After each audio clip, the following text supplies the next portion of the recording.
Hey all, this is Bob, aka Mr. Reef Safe, with another aquarium diary update. So I've had a lot of questions recently about why I am not doing aquarium diary updates. They come out very infrequently, especially as of late, and it's simple. The aquarium diary updates are just when I have something to say or something I want to say, just in general that doesn't fall under another category. So I do an update about my aquarium. So if you're interested and this is something that you've been wondering why they haven't been out as much, it's just because I haven't had much to say since the last update. Now, one of the things that I have been continuing to deal with, and I talked about this in the last update, is Cyanobacteria. And you can see some patches in here. If it's just like one or two small patches, I don't worry about it. But the sand is really getting a lot of cyano on it. And I have been testing my water just about every other day to combat that. And what's happening is the nitrates, I'm having a hard time getting my nitrates up, while my phosphates are pretty high. I can't remember what the last test was, but it was 2 days ago, and I will be testing again later today.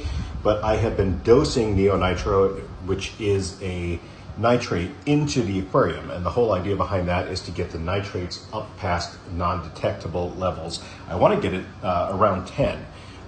Between 5 and 10 is considered the sweet spot. I actually like mine just above 10, maybe around 12. But once I get that done, then the cyano should go away on its own. Now, I did a water change yesterday, and of course I worked out as much of the cyano as I could without sucking up the sand.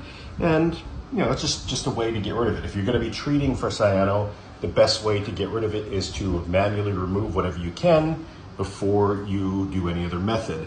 You know, there's some methods out there that you can treat the tank with like a chemical, ChemiClean, which I believe is an antibiotic, which I don't like to use that. I have it if I need it in an emergency situation, but if you're gonna use that, make sure that you are taking as much out by hand as you can. Just get a hose, a thin hose will work, not like a dosing hose, but a small hose that you can suck the water out of. You want it to go slow so that you can mostly work on the cyano. If it's too big, you're gonna suck out too much water too quickly.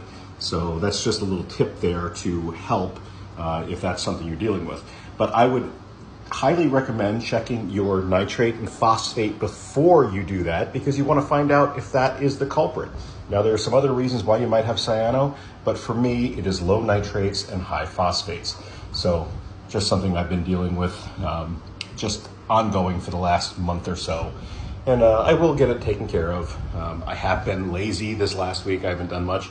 Actually, I went a whole 10 days without even putting my hands in the tank, other than just putting in a clip of nori here and there. And once I did that and I cleaned the glass and everything, like I said, I was being kind of lazy. Things started to look better right away.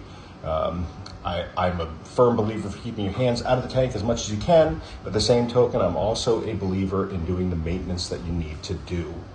So not a whole lot on this aquarium diary update. You know, if you've been following along, you know, I'm dosing Kalkwasser. You know, I still do some other dosing as well. I dose Reef blueprints. If there's any kind of questions you have, please put in the comments below. It might make it to a question of the week, or I might just answer it in an aquarium diary update. Guys, I want to thank you for watching, and I'll catch you all soon. Have a great day.